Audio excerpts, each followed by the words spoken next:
2 years after my divorce, I ran into my ex-husband in the pediatric wing of St. Catherine's Hospital. He was holding a baby in a blue blanket. My former best friend was standing beside him with a designer diaper bag over one shoulder, a diamond ring on her finger, and the face of a woman who had once cried on my bathroom floor while swearing she would never betray me. For a moment, none of us moved. The hospital corridor smelled like antiseptic, coffee, and rain-soaked coats. Somewhere behind the nurse's station, a monitor beeped steadily. A child laughed in one of the exam rooms. An elevator opened, then closed. And there we were. The three people who had once sat at my kitchen table eating takeout pasta while my marriage quietly died. My ex-husband, Carter Reed, saw me first. He looked me up and down, slowly, as if he expected to find me broken. I was not. That seemed to irritate him. "Well," Carter said, smiling, "if it isn't Claire." My name sounded wrong in his mouth now. Too familiar. Too careless. My former best friend, Mia Harper, tightened her grip on the baby bottle in her hand. "Claire," she whispered. She looked different. Expensive coat. Perfect hair. Soft makeup. That polished new mother glow people praised without asking who had paid for the lighting. The baby in Carter's arms stirred. Carter bounced him gently and looked down with theatrical tenderness. "This is Oliver," he said. "My son." He waited. For what? I was not sure. Tears. Shock. Collapse? Instead, I looked at the child. He was beautiful. Round cheeks. Dark lashes. Tiny fist curled against the blanket. Whatever his parents had done, he was innocent. "He's lovely," I said. Carter's smile sharpened. "Oh, he is. Perfectly healthy. Strong lungs. Smart eyes. Takes after me." Mia looked away. Something moved in my chest. Not pain. Recognition. I had spent 6 years trying to give Carter a child. 6 years of calendars, ovulation tests, blood draws, hormone shots, temperature charts, whispered prayers, and bathrooms where I sat on the closed toilet lid staring at negative pregnancy tests until the plastic blurred. 6 years of Carter sighing outside clinic doors. 6 years of his mother saying things like, "Some women just aren't meant for motherhood," while pretending she was being kind. 6 years of Mia holding my hand and saying, "You deserve better than being blamed." Then, 18 months before the divorce, Carter stopped coming home on time, and Mia stopped answering my calls. By the time I found the hotel receipt in his jacket pocket, the affair had already become something everyone else seemed to know before I did. The divorce papers arrived 3 weeks later. His reason was simple. Irreconcilable differences. His mother's reason was clearer. You couldn't give him a family. At the time, I believed them. That was the tragedy. Not that Carter left. Not even that Mia betrayed me. The tragedy was that they convinced me my body was the crime scene. Carter shifted Oliver in his arms and smiled again. "Leaving a useless woman like you," he said softly, "a woman who couldn't even bear a child, was the best decision I ever made." The corridors seemed to go silent around us. A nurse at the desk looked up. Mia's face went pale. Carter continued, enjoying himself now. "I'm lucky, honestly. I actually have a son with your best friend. Your best friend." He wanted that to land. It did. Just not the way he hoped. I looked at Mia. Her eyes were shining, but whether from guilt or fear, I could not tell. I said nothing. Carter leaned closer. "What?" No speech. No pretending you're happy for us. I looked back at him. "Carter, this is a hospital. Lower your voice." He laughed. "There she is. Always so controlled. Always so cold. Maybe that was the real problem. Maybe even your body knew better than to make you a mother." The nurse stood. Mia whispered, "Carter, stop." But he didn't. Men like Carter never stop when an audience appears. They perform harder. He looked around the corridor and lifted the baby slightly. "See this? This is what a real family looks like." That was when the elevator behind him opened. A man stepped out. Tall. Dark coat. Silver at his temples. Calm eyes that took in the scene in one sweep. Dr. Julian Hayes, Chief of Reproductive Endocrinology at St. Catherine's. One of the most respected fertility specialists in the state. And a man Carter had refused to see 2 years earlier because, in Carter's words, "I don't need some doctor questioning my masculinity." Julian stopped beside me. His gaze moved from Carter to Mia, then to the baby. Mia saw him. The baby bottle slipped from her hand. It hit the floor with a loud plastic clatter that echoed down the corridor. Formula splashed across the tile. Carter frowned. "Mia?" She did not answer. Her face had gone white. Julian bent, picked up the bottle, and handed it to her. His voice was polite. Mrs. Reed. Mia's hand shook as she took it. Carter's eyes narrowed. You know my wife? Julian looked at him. I know many patients. Mia flinched. There it was. Small. Almost invisible. But I saw it. So did Carter. He looked at me. Then at Julian. Then back at Mia. What is going on? No one answered. The elevator door slid shut behind Julian. For 3 seconds, the corridor held its breath. Then Julian turned to me and said, Claire, the board is waiting upstairs. Carter blinked. The board. Julian's expression remained calm. Yes, Claire is presenting the new maternal health grant this morning. Mia stared at me. Carter laughed once. It sounded uncertain. What maternal health grant? I adjusted the folder in my hand. The one Carter had not noticed. The one with my name printed under the Hospital Foundation logo. Claire Donovan, Executive Director, the Hopewell Women's Health Initiative. Carter read it. His face changed. Just slightly.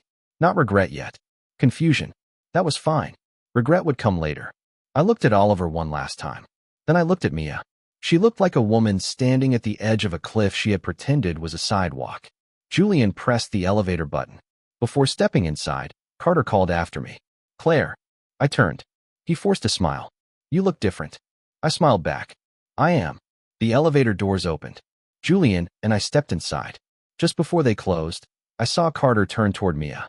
His voice was low now. Sharp. How does that doctor know you? Mia's lips parted. No answer came. The doors shut. And for the first time in 2 years, Carter Reed began to wonder whether he had left the wrong woman for the wrong reason. Julian said nothing until the elevator reached the 5th floor. That was one of the things I respected about him.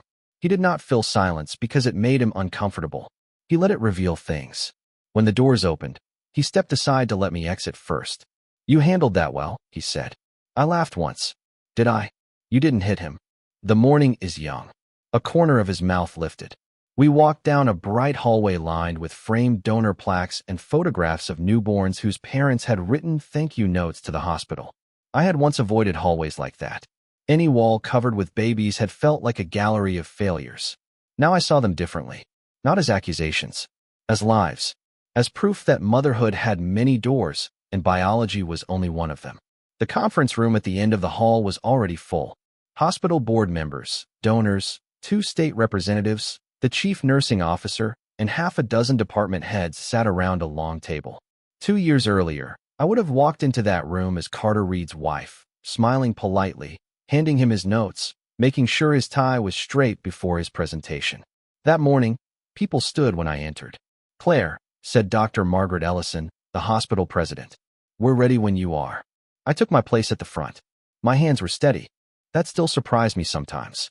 After the divorce, my hands had shaken for months. Signing apartment papers, opening mail, pouring coffee, buttoning blouses. Any small task could become proof that my body no longer trusted the life around it. But healing is quiet work. It does not always announce itself. Sometimes it arrives as a steady hand in a room full of people who once would not have noticed you. I opened my presentation. The Hopewell Women's Health Initiative had started as a grief project. Mine. After Carter left, I spent weeks barely moving. Then one afternoon, while packing the fertility paperwork into boxes, I found a bill from a clinic visit I had attended alone. Below the invoice was a note from a nurse. Claire, please remember, you are not broken. I sat on the floor and cried for an hour. Then I called the nurse. Her name was Denise Alvarez. She told me how many women sat in exam rooms believing infertility was moral failure. How many husbands refused testing. How many mothers-in-law blamed daughters-in-law. How many women delayed care because shame had been handed to them like a diagnosis. By the end of that call, I had a question. By the end of that year, I had a foundation. By the second year, we had funding, partnerships, free screening clinics, counseling access, fertility education, and legal support for women abandoned or financially abused during reproductive struggles. Carter thought I had disappeared. In reality, I had become useful to women he would never see. That was the difference between pain and purpose. Pain asks, why me? Purpose asks, who else? I began speaking. Infertility is often treated as a private heartbreak, I said. But for many women, it becomes public punishment.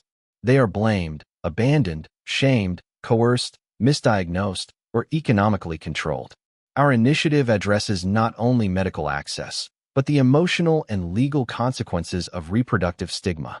Julian sat near the end of the table, watching with the calm intensity of a man who understood every word.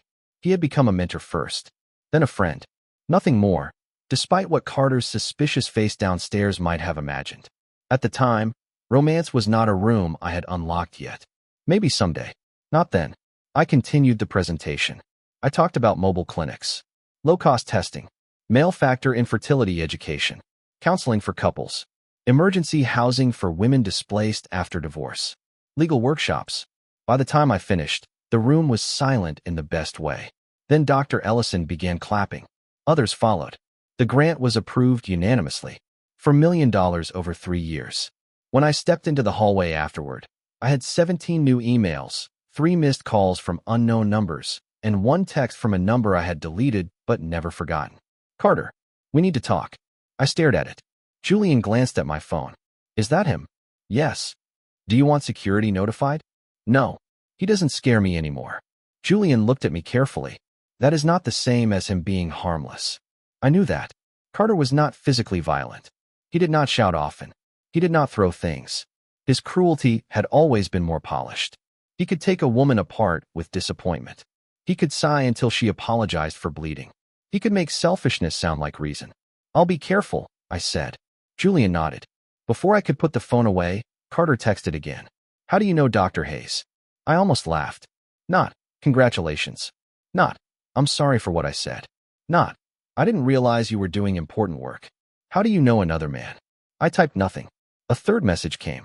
Mia is acting strange. Tell me what's going on. There it was. The first crack in his perfect family. I put the phone in my bag. Downstairs, Carter was waiting near the hospital cafe. Of course he was. Mia stood beside him, holding Oliver, looking as if she had not taken a full breath since the bottle hit the floor. Carter stepped forward when he saw me. I asked you a question. I kept walking. He matched my pace. How do you know him? Good morning to you too. His jaw tightened. Don't play games, Claire. I stopped. Slowly. In the middle of the lobby. People moved around us. Nurses in blue scrubs. A man carrying flowers. An elderly woman pushing a walker. Life continued with no respect for Carter's need to dominate the scene. I turned. You lost the right to interrogate me the day you left our marriage through your mother's attorney. His face flushed.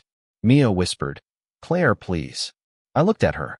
For 2 years, I had imagined what I would say if I saw Mia again. Some versions were furious. Some were elegant. Some involved one perfect sentence that would destroy her.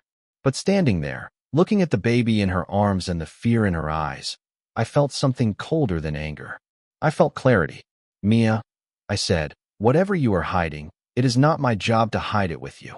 Carter's head snapped toward her. What does that mean? Mia shook her head quickly. Nothing. She's trying to upset you. I almost smiled. 2 years ago, that would have worked. Mia had always known how to make herself the fragile one. She cried beautifully. She confessed partially. She made betrayal sound like confusion. But fear had made her sloppy. Carter saw it. He looked at the baby, then back at her. Mia. Oliver began fussing. Mia bounced him, whispering too quickly. Carter looked at me. What do you know? I held his gaze. I know you should have taken the fertility test. His face went still. The sentence landed where it was supposed to. Mia closed her eyes. Carter's lips parted. Then his anger returned, fast and defensive. You don't know what you're talking about. No, I said. I know exactly what I'm talking about. His voice dropped. Claire. Carter, you spent 6 years calling me barren without ever asking whether you were the problem. His face reddened. People nearby glanced over. Good. Let him feel the public edge of words he had used privately for years. Mia whispered, Stop. I turned to her. Why? She did not answer. Carter looked between us. His confidence faltered. The first real crack. Then Julian appeared at the far end of the lobby. He was speaking with a nurse, but his eyes flicked toward us. Carter saw him. Mia saw him. Again, she flinched. Carter noticed. This time, he did not miss it. His voice became dangerously quiet. Mia, how do you know that, doctor? Oliver began to cry. Mia held him too tightly. I don't, she said. The lie was immediate. Too immediate. Julian looked away, respecting privacy. But Carter had already seen enough to become suspicious. He turned back to me. What did you do? I almost laughed. Even now, he needed me to be the cause. I healed, I said. You should try it. Then I walked out of the lobby into the rain. Behind me, Carter said my name again. This time, it did not sound like an insult. It sounded like fear. Carter began calling that night. I let every call go to voicemail. By midnight, there were 11. The first 2 were angry. The next 3 were demanding. The 7th sounded drunk. The 11th sounded afraid. Claire, he said, voice low and rough. I need you to tell me what you meant at the hospital. I asked Mia, and she's lying. I know she's lying. Just call me back. I did not. Instead, I sat at my kitchen table with a cup of chamomile tea and opened the box I had not touched in months. The fertility box. Every woman who has fought that battle has won. Even if it is only a folder or a drawer or a password-protected file she cannot bear to delete. Mine was a white storage box with silver handles. Inside were calendars, clinic brochures, insurance letters, lab receipts, supplement bottles long expired, one ultrasound image of a follicle that had once seemed like a promise, and a stack of documents tied with a blue ribbon. The documents were mine. Normal hormone panels, open tubes, healthy uterine lining, no structural abnormalities, no diagnosis that explained 6 years of failure. Then there was the other envelope. Carter's. He never knew I had it. Not because I stole it. Because the clinic mailed it to our house after his one and only semen analysis appointment. He had gone because I begged. He had called me from the parking garage afterward, furious. Happy now, he said. They got their sample. Can we stop pretending I'm the issue? A week later, the envelope came. I put it on his desk. He left it unopened for 3 days. Then his mother came over. After she left, the envelope disappeared. When I asked Carter about it, he said, everything was normal. Drop it. I wanted to believe him. Marriage teaches women many strange obedience patterns. One of them is believing a man who sounds certain, even when your body knows he is lying. After the divorce, while clearing out the house, I found the envelope hidden behind old tax files in the study. Unopened. Carter had never read it. Or maybe he had read it and pretended not to. Either way, the truth was there. Severe male factor infertility. Extremely low sperm count. Poor motility. Recommendation for follow-up testing. Possibility of genetic or obstructive cause. The report did not say fatherhood was impossible. Medicine rarely speaks in absolutes. But it did say natural conception would be highly unlikely without intervention. Highly unlikely. 6 years of blame. 2 words could have shifted it. Highly unlikely. I sat at the kitchen table and looked at the report again. 2 years earlier, that paper had shattered me. Not because Carter had been the one with the medical problem. I would have loved him through any diagnosis. I had loved him through worse behavior. It shattered me because he had allowed me to carry shame that did not belong only to me. He let his mother call me defective. He let his friends joke that he had bad luck. He let Mia pity me while sleeping with him. He let the world believe I was empty because it protected his pride. And then, somehow, Mia had a baby. Carter's son. That was what he believed. Maybe it was true. Unlikely is not impossible. But Mia's face when Julian walked into the corridor told me something else. The next morning, Carter appeared at my office. He should not have known where it was. Then again, Carter had always believed privacy was something other people owed him, not something he owed others. My assistant, Laurel, stepped into my doorway. Claire, there's a Carter Reed here. He says he's your ex-husband. I looked up from a grant report. Tell him I'm unavailable. He says he'll wait. Then call building security. She smiled slightly. I was hoping you'd say that. Before security arrived, Carter pushed past the reception desk. Laurel followed, furious. Sir, you cannot go back there. He stopped in my doorway. He looked less polished than he had at the hospital. His shirt was wrinkled. His eyes were red. He had not shaved. Good. Suspicion had begun eating. Claire, he said. I stood. Laurel, please call security. Carter lifted both hands. I just need 5 minutes. No. His jaw clenched. I deserve answers. I stared at him. That sentence was so absurd it almost became art. You deserve very little from me. His face flickered. Fine. I'm asking. That was new. Carter Reed did not ask. He expected. I folded my arms. You have until security gets here. He stepped inside and lowered his voice. What did you mean when you said I should have taken the fertility test? You did take one. His face went still. No, I didn't. Yes, Carter. You did. March 18th, Northgate Fertility. You yelled at me from the parking garage afterward. He looked away. Memory surfaced. Then anger. They said it was normal. Who said? He hesitated. My mother. There it was. Not the truth, but the doorway to it. I almost felt sorry for him. Almost. Your mother told you your semen analysis was normal? His face flushed. She spoke with the clinic. No, she didn't. Clinics don't give adult sons' fertility results to mothers. He looked sick. She said she handled it. Of course she did. His voice sharpened. What are you saying? I opened my desk drawer. Not because I owed him. Because sometimes the truth deserves a witness. I took out a copy of the report. I had known, somehow, that this day would come. Carter stared at it. What is that? Your unopened result. He did not take it. So I placed it on the desk. He looked down. His eyes moved across the page. Once. Twice. Then his hand braced against the back of the chair. No. Laurel appeared behind him with 2 security guards. I held up one hand. Give us 1 minute. Carter's face had gone gray. This is fake. It came to our house. I found it after the divorce. No. Yes. He looked at the paper again. His mouth opened and closed. All those years of certainty had not prepared him for ink. It says low count, he whispered. Severe. He flinched. It says unlikely. Yes. Not impossible. No. Not impossible. His eyes lifted slowly. Something terrible moved behind them. Mia. Oliver. The son he had flaunted in a hospital corridor. The proof of his manhood. The reward for leaving me. Suddenly not proof. Suddenly a question. He swallowed. Did Mia know? I don't know. He stared at me. You think Oliver isn't mine. I think you should speak with your wife. He laughed once, broken and bitter. She lies when she breathes. That did not bother you when she lied with you. The words hit him. He looked at me, and for the first time since I had known him, Carter Reed had no defense ready. Security stepped closer. Ma'am. I looked at Carter. You need to leave. He grabbed the report. I did not stop him. At the door, he turned back. Why didn't you show me this 2 years ago? I almost laughed. You left me for my best friend, called me barren through your attorney, and let your mother demand my grandmother's china in the divorce because, according to her, I had failed the family line. He looked down. I continued. You did not want truth then. You wanted permission to punish me. His throat moved. Claire. No. I sat down. You got your answers. Now go ask better questions.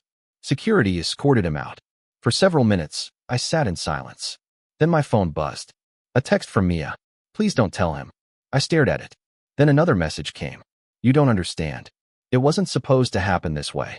I typed back. It happened exactly the way lies happen. Slowly, then all at once. Then I blocked her. For the rest of the day, I worked. At 6:12 p.m., Carter called again. This time, I answered. His voice was barely audible. Claire. What? I asked Mia for a DNA test. I closed my eyes. And she said if I loved our son, I wouldn't need one. I said nothing. He laughed, but it broke halfway through. I said the same thing to you once, didn't I? He had. When I asked him to do follow-up testing. If you trusted me, you wouldn't need proof. Yes, I said. You did. Silence. Then Carter whispered, God help me. I looked out my office window at the city lights coming on one by one. No, I said quietly. This time you need a lab. Mia came to my apartment 3 nights later. I did not invite her. She waited outside the building in a beige coat, holding Oliver against her chest while rain misted around the streetlights. My doorman called upstairs. Ms. Donovan, there's a woman here with a baby. She says it's urgent. I knew before he said her name. For 1 second, I considered telling him to send her away. Then I thought of Oliver. Not Carter. Not Mia. The baby. I went downstairs. Mia stood near the lobby windows, bouncing him gently. He slept against her shoulder, one tiny hand curled near her collarbone. She looked exhausted. Not polished. Not triumphant. Exhausted. Claire, she whispered when she saw me. I stopped several feet away. No. Her eyes filled. I haven't said anything. You said my name like it belonged to you. She flinched. Good. Mia had always been soft until softness stopped working.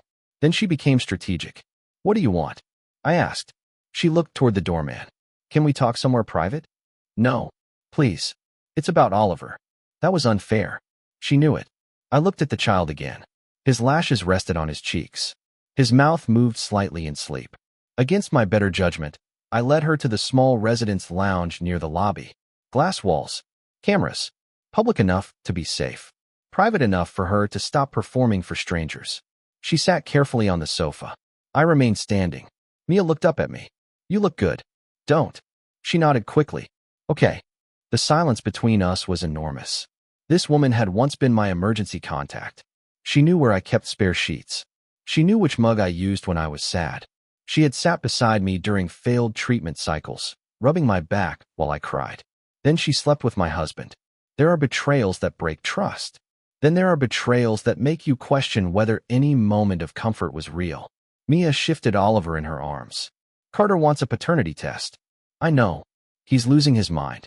That sounds uncomfortable for him. Her face crumpled. I deserve that. You deserve more than that. She looked down. I didn't plan to fall in love with him. I laughed. One sharp sound. Oliver stirred. Mia rocked him quickly. Sorry, I said to the baby, not to her. Mia's eyes filled again. I know you hate me. I don't hate you. She looked surprised. Hate requires carrying you around. I put you down 2 years ago. That hurt her. I was glad. Then ashamed that I was glad. Then no longer ashamed. Some feelings are ugly and still earned. Mia whispered. Oliver didn't do anything. I know. He needs stability. Then give him some. Her head snapped up. I'm trying. No. You're trying to keep the lie that protects you. Her mouth trembled. Carter will leave me. Possibly. He'll take everything. Maybe. He'll punish me. I tilted my head. Like he punished me? She closed her eyes. That landed. Good. Mia had watched him do it. She had watched him let his mother call me defective. She had watched me shrink. Then she stepped into the space my pain made. Is Oliver Carter's son? I asked. Mia's eyes opened. Tears spilled over. She did not answer. That was answer enough. I sat down across from her slowly. Who is the father? She shook her head. Mia, I can't. You came here. I thought maybe you could help me explain. I stared at her. Explain to Carter that you had another man's baby after helping him destroy me for not giving him one. She sobbed once, covering her mouth so she would not wake Oliver. I felt nothing soft. Not yet.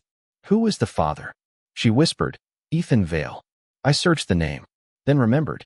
Ethan Vale, Carter's business partner, his college friend, the man who had stood as a groomsman at our wedding and toasted Carter as the luckiest man in the room. I closed my eyes. Of course. Betrayal loves familiar furniture. When? I asked. Mia shook her head. When? She whispered. Before the divorce was final. My stomach turned. Were you with Carter then? Yes. And Ethan? She cried harder. I leaned back. The layers were almost impressive. Mia had betrayed me with Carter, then betrayed Carter with his friend, then let Carter parade Oliver as proof that leaving me had been justified. The cruelty was no longer a triangle. It was a maze. Does Ethan know? I asked. I told him there was a chance. And he told me to handle it. Of course he did. Men like Ethan often outsourced consequences to women. Mia wiped her face with Oliver's blanket. I thought Oliver might be Carter's. I really did. Did you? Her eyes pleaded. I wanted him to be. That, at least, sounded true. Not moral, but true. Because if Oliver was Carter's, I said, then what you did to me became destiny instead of betrayal. She flinched as if struck. Yes, she whispered. There it was. The real reason she had clung to the lie. Not love. Redemption.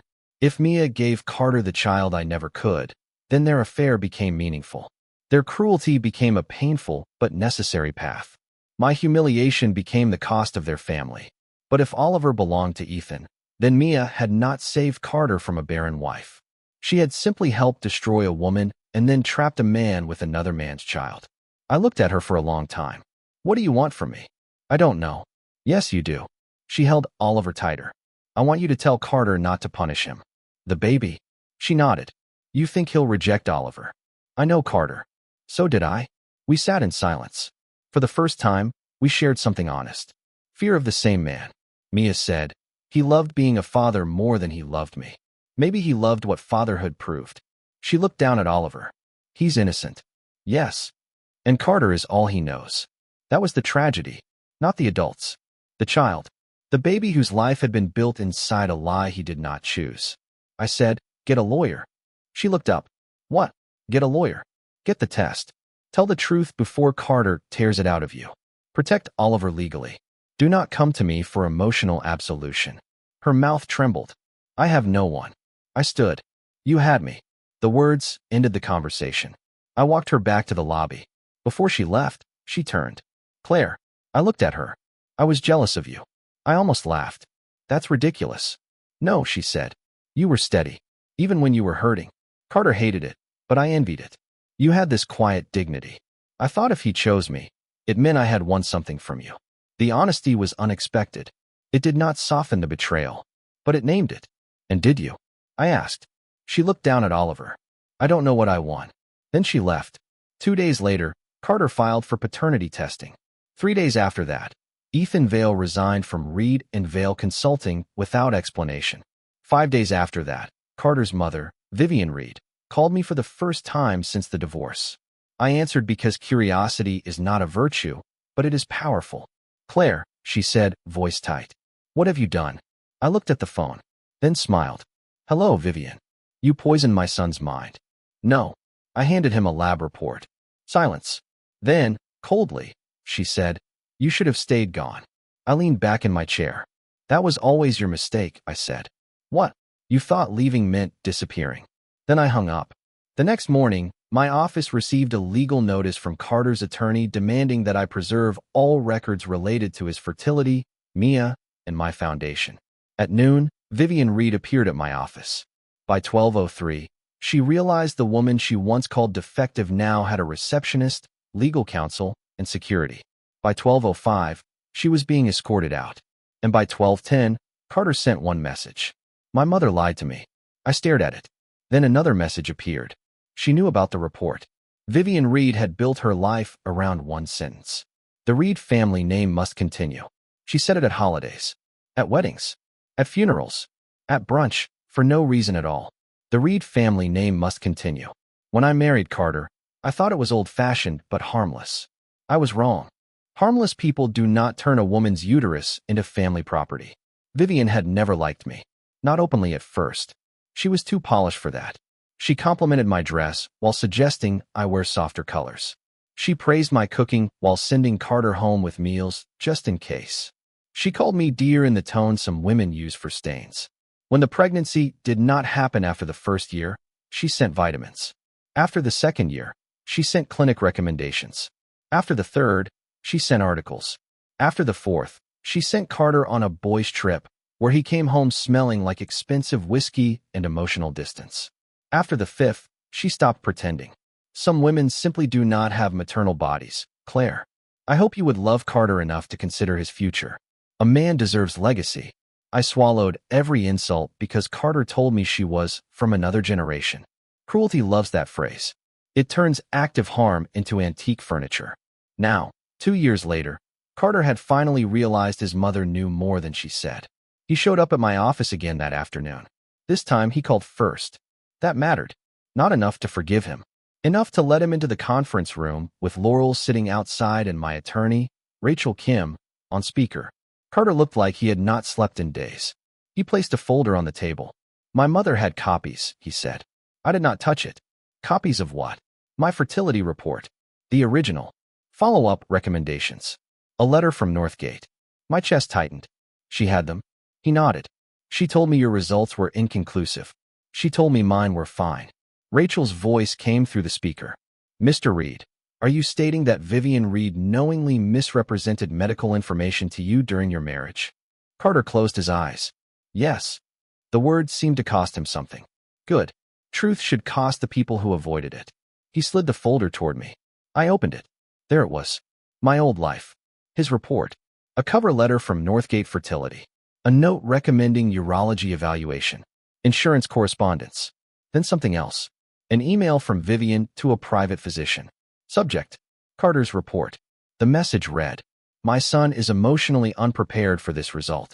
His wife is already fragile and has not been successful in giving him children.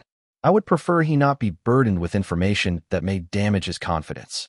Please advise whether alternative testing can be delayed. I stared at the screen. Carter's voice broke. She decided I couldn't handle it. I looked at him. No, Carter. She decided I could. He flinched. That was the difference.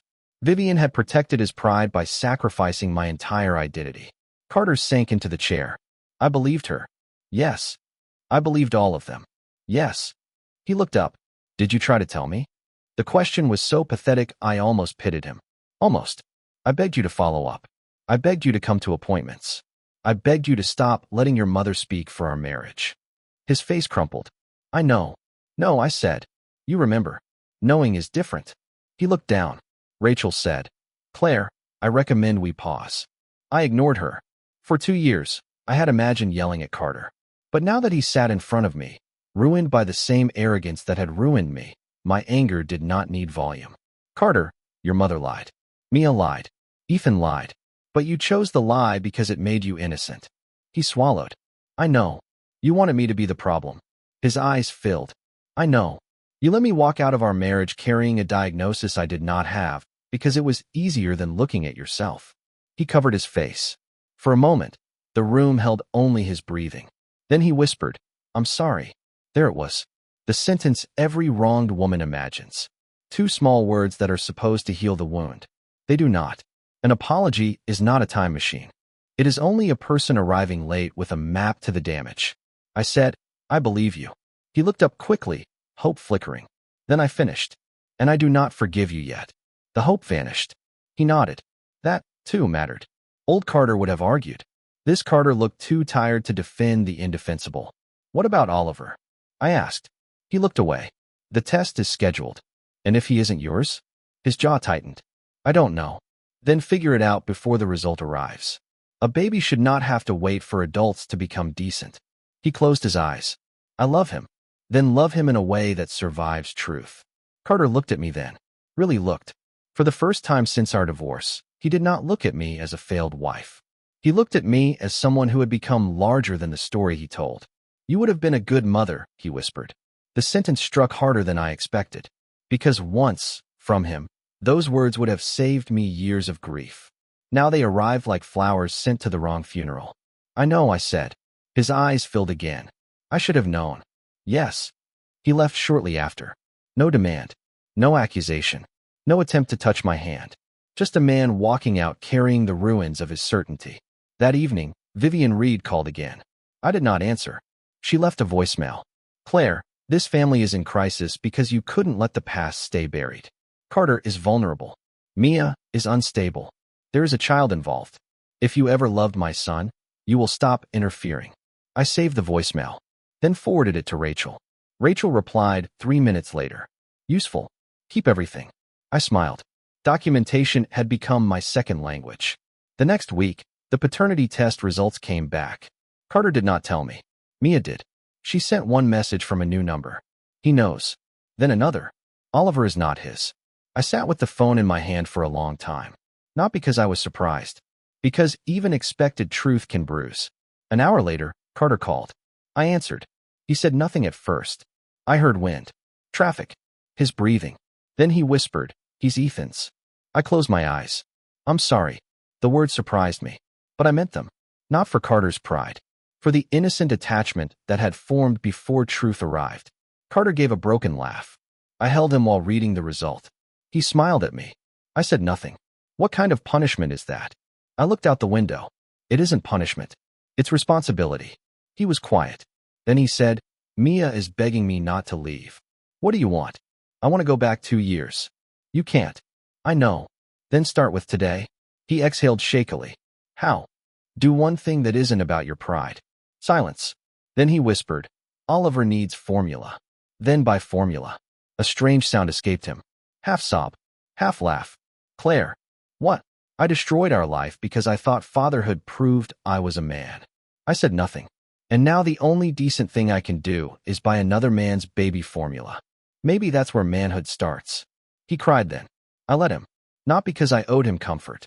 Because some lessons need a witness. Mia's life collapsed faster than mine had. That is not justice. It is timing. When Carter left me, he had lawyers, family money, a mother with social connections, and a story everyone understood. Poor Carter. Such a devoted husband. His wife couldn't give him children. Then he found love with someone who could. When Mia fell, the story was Messier. She had betrayed a friend, married the friend's husband, had a baby by the husband's business partner, allowed the husband to claim the child, took gifts from Vivian Reed, posted family portraits captioned miracle. Messy stories spread faster because people enjoy feeling morally organized by comparison.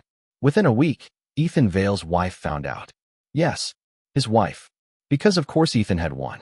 Her name was Caroline Vale, and she did not come quietly. She filed for divorce, froze joint accounts, and sent Mia a letter so sharp Rachel called it almost poetic. Then Ethan tried to deny paternity. The lab did not care. Carter's consulting firm lost 2 major clients after rumors spread. Ethan resigned permanently.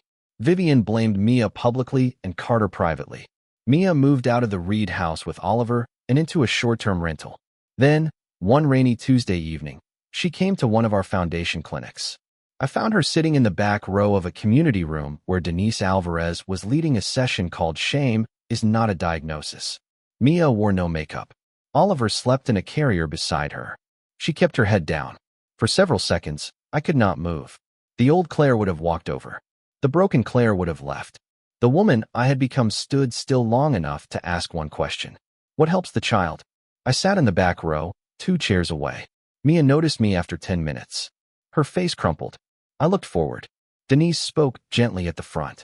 Many women come here believing someone else's story about their body. A husband's story. A mother-in-law's story. A church's story.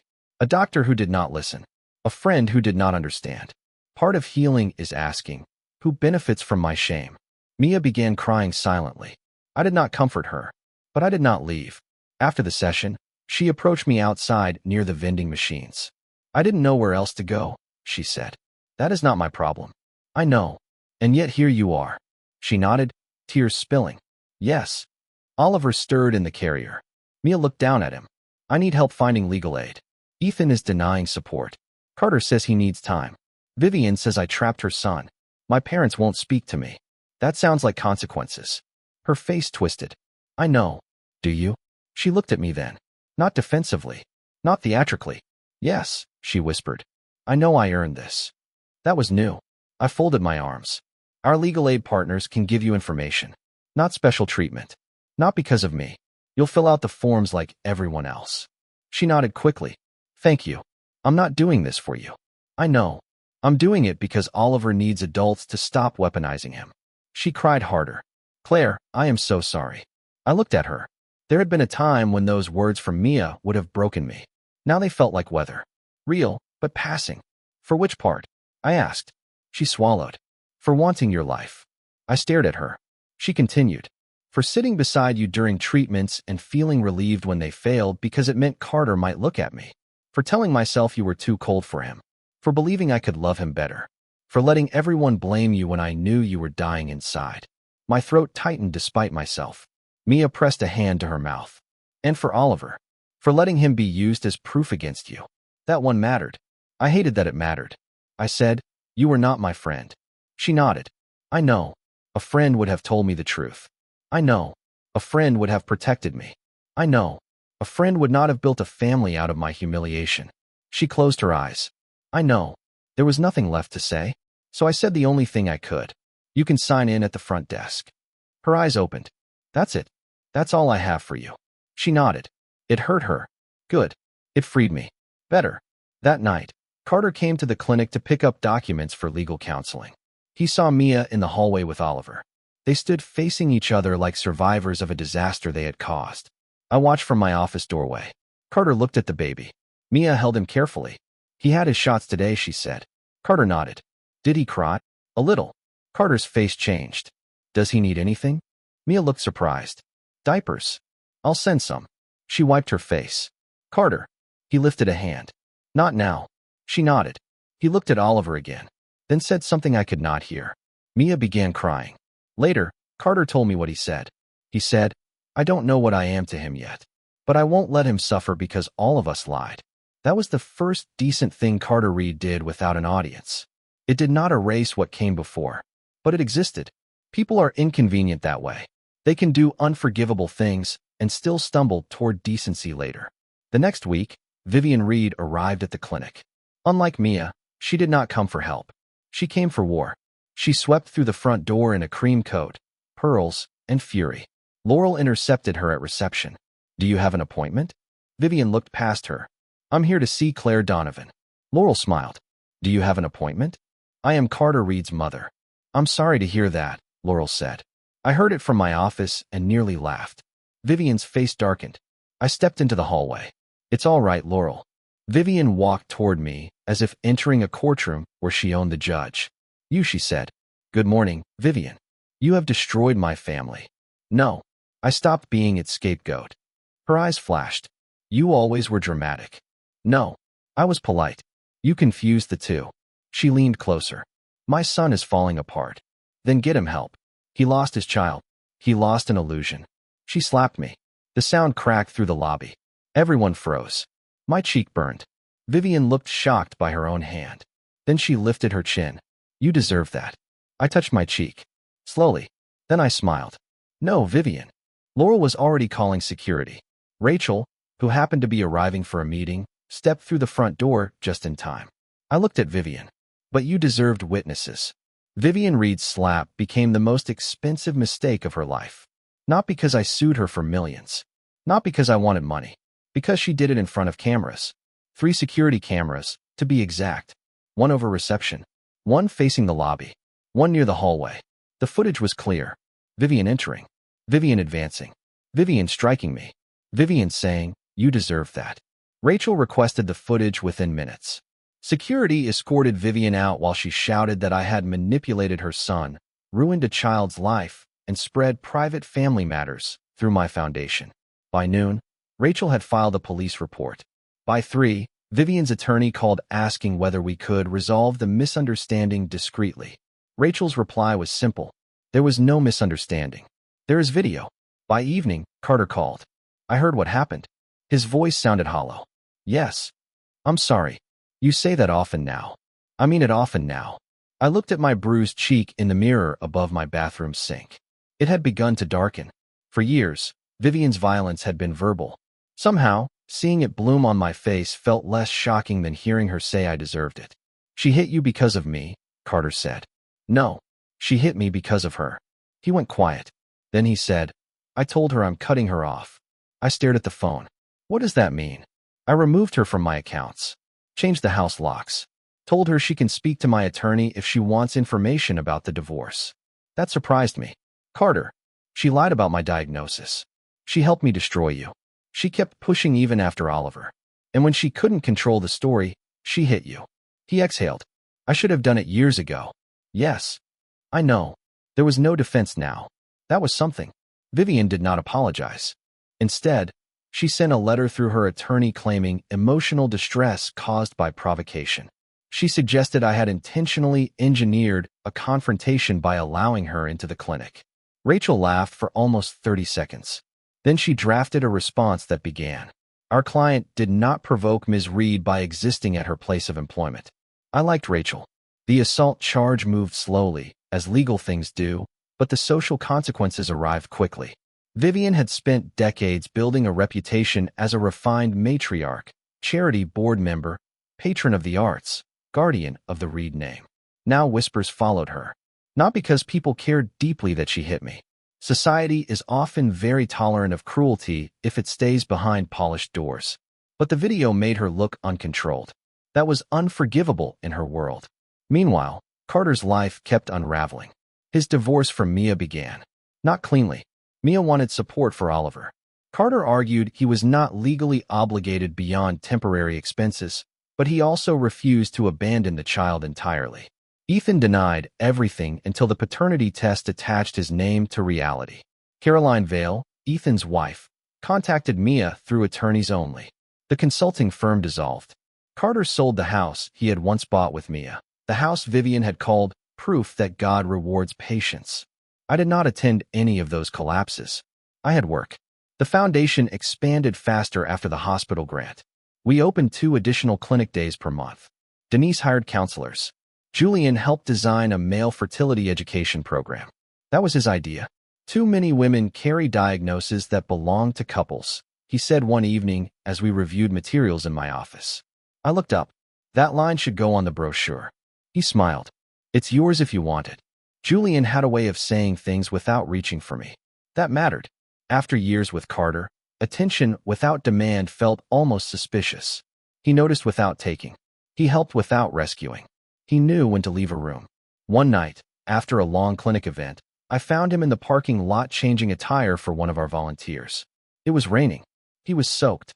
The volunteer, a 22-year-old nursing student named Paige, stood under an umbrella looking mortified. Julian looked up as I approached.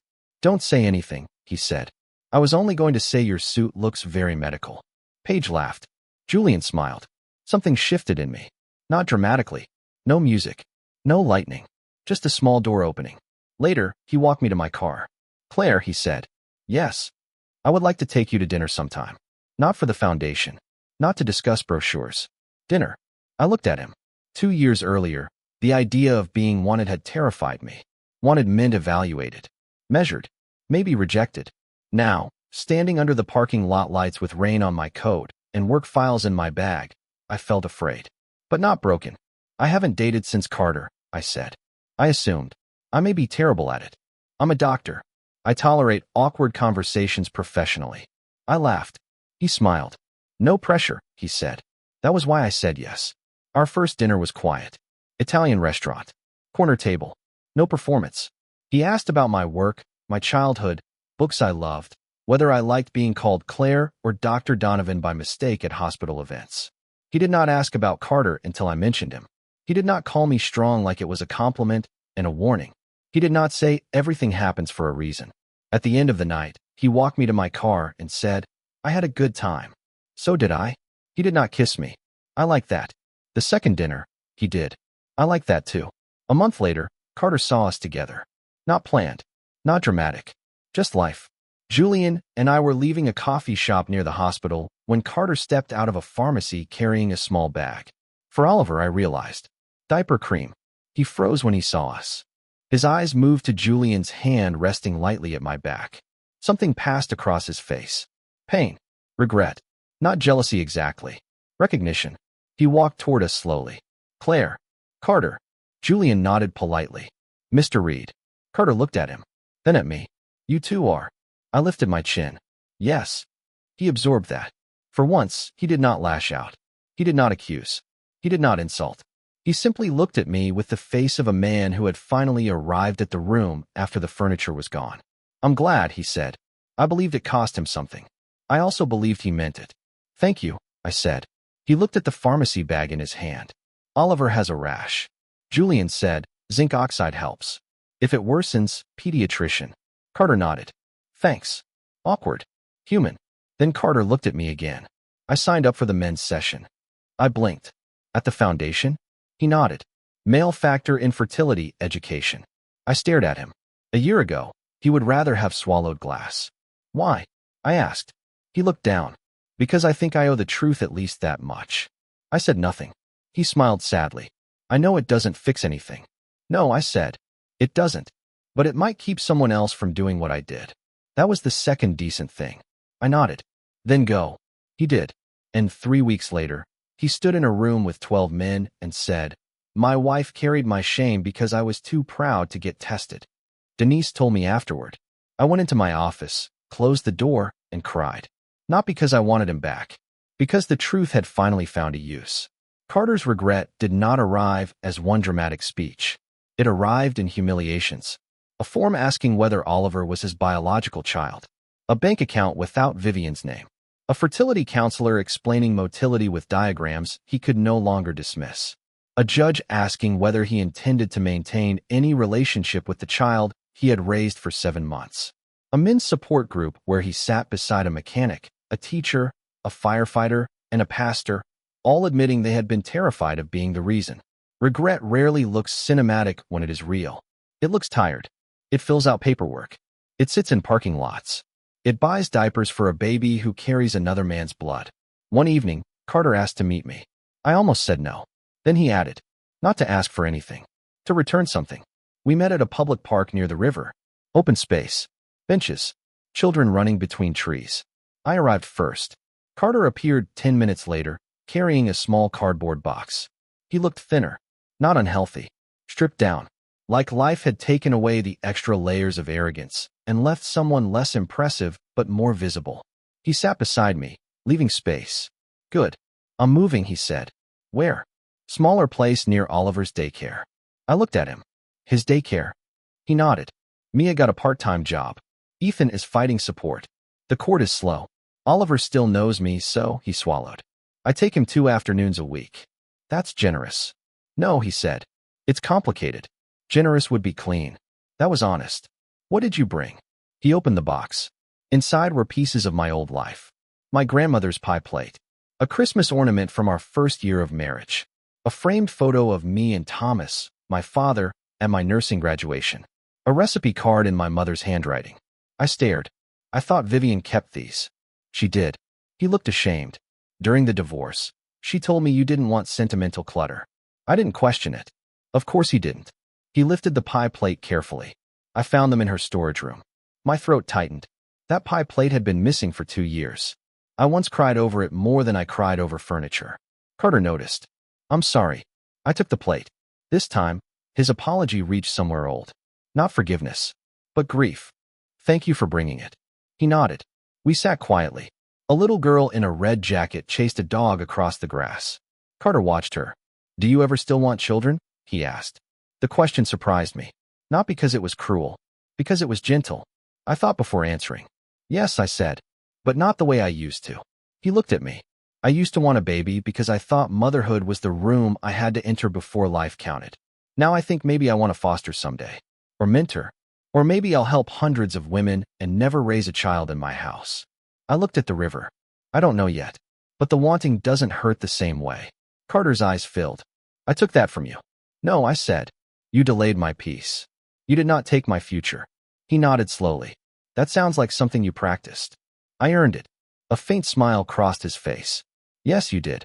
Then he said the thing I knew was coming. I regret leaving you. I looked at him. There it was. The title sentence. The fantasy line. The moment that would have meant everything 2 years earlier. Now it felt like standing outside a house I used to live in. I recognized the windows. I did not want the keys. Carter continued. I regret believing Mia. I regret believing my mother.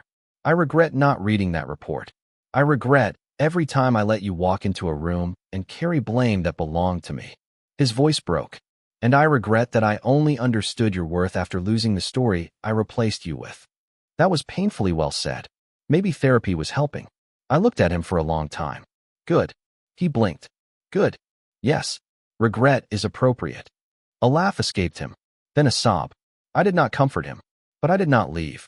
He wiped his face. Do you think there's any version of us? No. I said it gently. But immediately.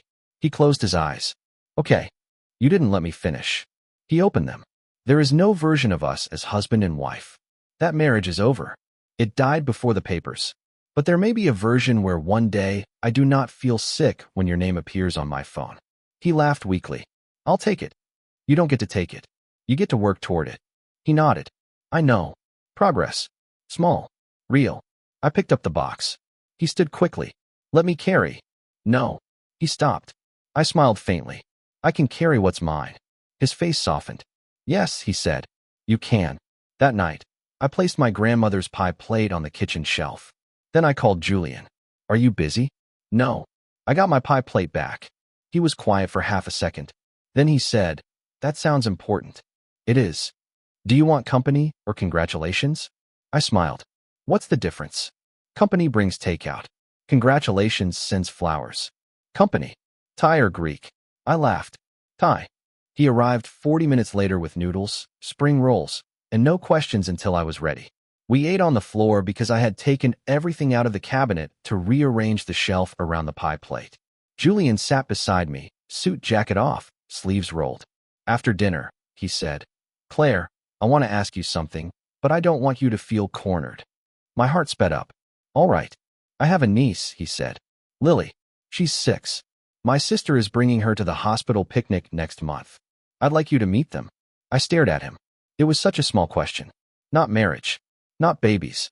Not promises. Just an invitation into another room of his life. But for me, after everything, it felt enormous. I'd like that, I said. He smiled. Then, carefully, he took my hand. No possession. No pressure. Just warmth. For the first time in years, I let myself imagine a future that did not begin by proving I was enough.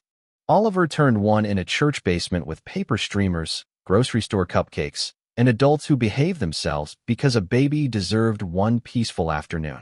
Mia invited me. I did not plan to go. Then Denise said, "You can support the child without absolving the adults." I hated when Denise was right. So I went. Not alone. Julian came with me. The church basement smelled like coffee, frosting, and carpet cleaner. A banner reading "Happy Birthday Oliver" hung slightly crooked over a folding table. Mia wore a blue dress and looked nervous enough to faint. Ethan stood near the back with his attorney wife turned ex-wife Caroline, who looked like she had come strictly for legal observation and cake. Carter was there too. He stood near the high chair, adjusting Oliver's little paper crown. When he saw me, surprise crossed his face.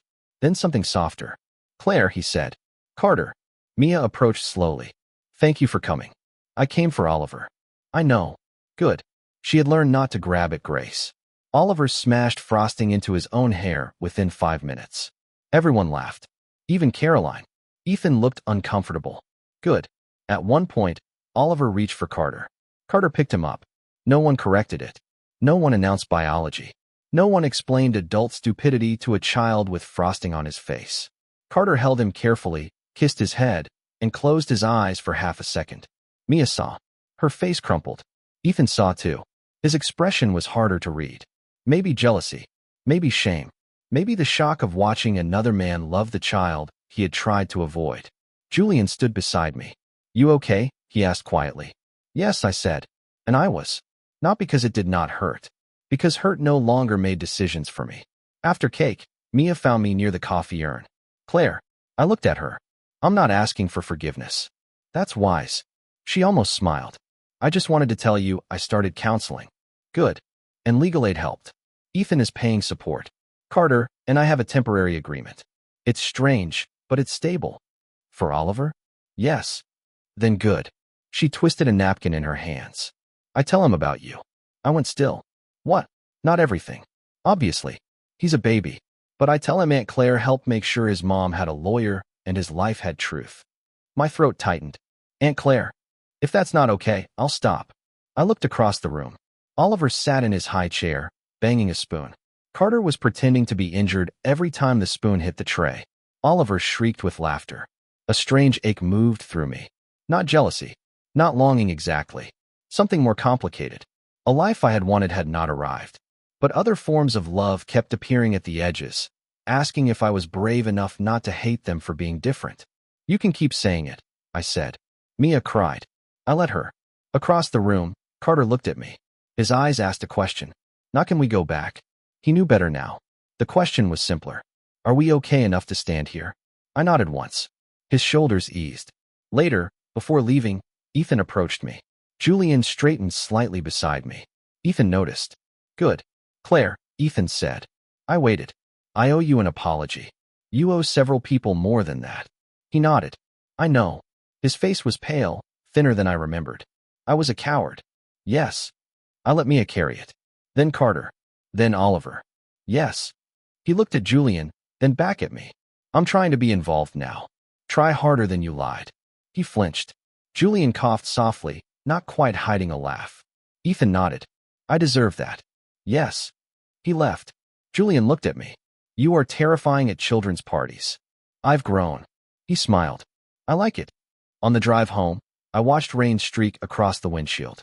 Julian drove with one hand on the wheel, the other resting near mine, but not taking it until I reached first. You were kind today, he said. I didn't feel kind. Kindness is not always warm. I looked at him. That sounds like something from a hospital brochure. I contain multitudes.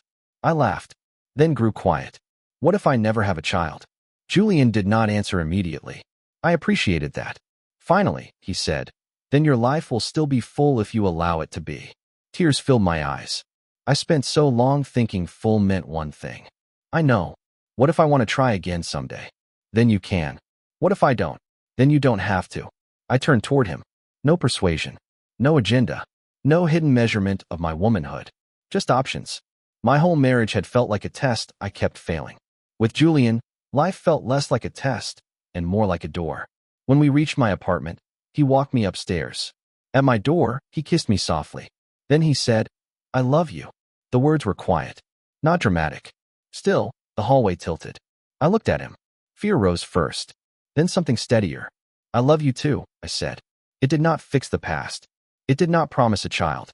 It did not erase Carter, Mia, Vivian, treatments, grief, or the years I spent apologizing to my own body. It simply opened a future. Inside my apartment, my grandmother's pie plate sat on the kitchen shelf. I touched its edge as I passed. Mine returned. Like so many things.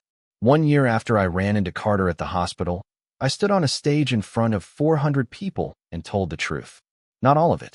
Some truths belong to legal files, therapy rooms, and quiet kitchens. But enough. The Hopewell Women's Health Initiative was hosting its first annual gala. I hated the word gala. It sounded like expensive dresses pretending to be compassion. But Denise insisted we needed donors. Donors like tablecloths, and tablecloths like speeches. So there I was. Black dress. Simple earrings. Hands steady. Julian sat at the front table with his sister and niece. Lily, 6 years old, had already spilled lemonade on the white linen and declared the salmon too serious. I adored her. Carter was there too. I had not invited him personally. Denise had. He came as a speaker for the men's education program. That would have been impossible to imagine a year earlier. Mia came with Oliver. Also impossible. They sat at different tables. Healthy distance. Shared responsibility. Careful peace. Vivian Reed did not attend. She had accepted a plea arrangement connected to the assault and issued a private written apology so stiff Rachel said it sounded like it had been dictated by a hostage negotiator. I did not need her there. Some absences are blessings with better manners. When my name was announced, I walked to the podium. The room quieted. I looked out at faces. Doctors, nurses, former patients, women who had cried in our support groups, men who had attended counseling, donors, lawyers, friends, people who knew pieces of me, people who knew nothing. I began. When I was 34 years old, I believed the worst thing a woman could be was unable to have a child. The room became very still. I did not come to that belief alone. It was taught to me, quietly, loudly, medically, socially, at dinner tables, in exam rooms, through pity, silence, jokes, prayers, and blame. I saw Mia lower her head. Carter looked straight at me. I spent years trying to become pregnant. I also spent years becoming smaller.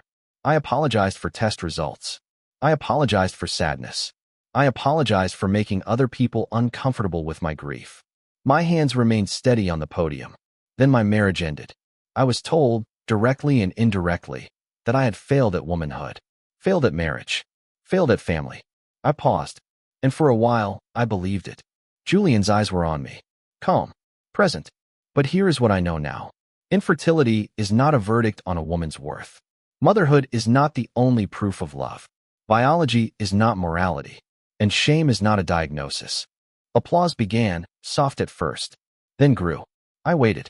Tonight, this foundation exists for every woman who has been called broken by someone who did not have the courage to be examined himself. A murmur moved through the room. Carter closed his eyes, not in anger, in acceptance. For every man who has been taught that fertility defines masculinity and who needs help choosing honesty over pride. Carter opened his eyes. For every child born into complicated adult stories who deserves protection more than performance. Mia held Oliver closer. And for every person who has had to rebuild after being reduced to one thing they could not control. I took a breath. I was never useless. The words landed inside me first. Then in the room. I was grieving. I was misled. I was betrayed. I was ashamed. But I was never useless. People stood. Not everyone. Then more. Then most of the room. Applause filled the hall. I looked down because I was about to cry. When I looked up again, Carter was standing. So was Mia. So was Denise. So was Julian. Little Lily stood on her chair until her mother pulled her down. I laughed through tears. After the speech, people crowded around. Women hugged me. Men shook my hand awkwardly. Donors promised money. Nurses promised volunteer hours. Near the end of the evening, Carter approached. He waited until I turned. Claire. Carter. His eyes were red. That speech. Too much. No, he shook his head. Exactly enough. We stood quietly. Then he said, Oliver says your name now. I smiled despite myself. What does he call me? Aunt Claire. That's unfortunate. Carter laughed. A real laugh. Then it faded. I'm leaving the city. I looked at him. For good. For a while. There's a nonprofit legal clinic upstate that works with men in family court. They offer me a position. Less money. More useful. Useful. The word that had once been a weapon returned wearing work clothes. That sounds good for you, I said. I hope so.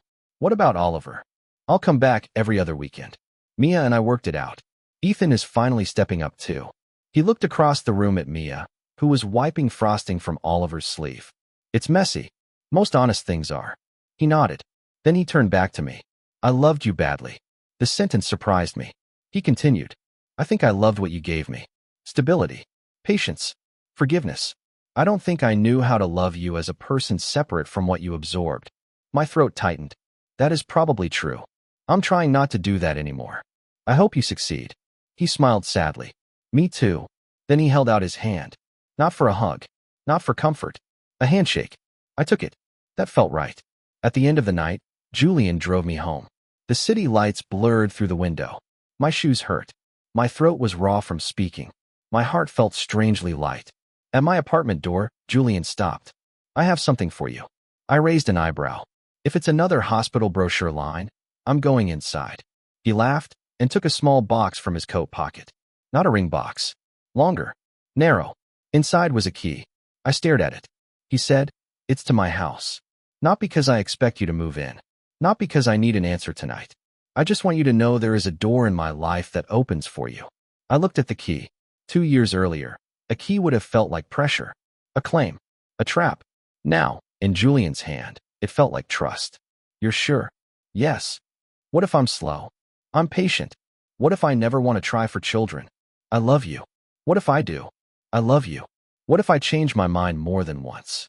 He smiled. Then we'll own a calendar. I laughed. Then cried. Then took the key. 6 months later, I did move in. Not because I needed rescue. Because I wanted to build something. The house was warm and full of books. Lily visited on Saturdays. Denise came over for dinners that always turned into work meetings. Oliver came once with Mia to drop off donated baby supplies and spent 20 minutes trying to feed crackers to Julian's dog. Life became full, not in the shape I once demanded, in a better one. A year after that hospital hallway, I passed St. Catherine's pediatric wing again. I was there for a meeting, carrying a folder, wearing a gray coat Julian said made me look alarmingly competent. Near the elevator, I stopped. For a moment, I could almost see it. Carter with the baby. Mia dropping the bottle. Julian stepping out. Me standing there, hearing the word useless echo for the last time. I thought that moment had been humiliation. It was actually a doorway. My phone buzzed. A message from Mia. Oliver wants to show Aunt Queer his new shoes. Video incoming. I smiled. Then another message arrived. From Carter.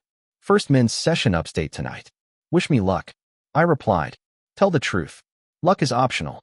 He sent back. I learned from the best. I stood in the hospital corridor and laughed softly. Then I kept walking. Not away from the past. Not toward revenge. Just forward. Because I had learned something no betrayal, diagnosis, divorce, or cruel sentence could take from me. A woman is not useless because a man cannot see her worth. A body is not broken because it does not obey someone else's timeline.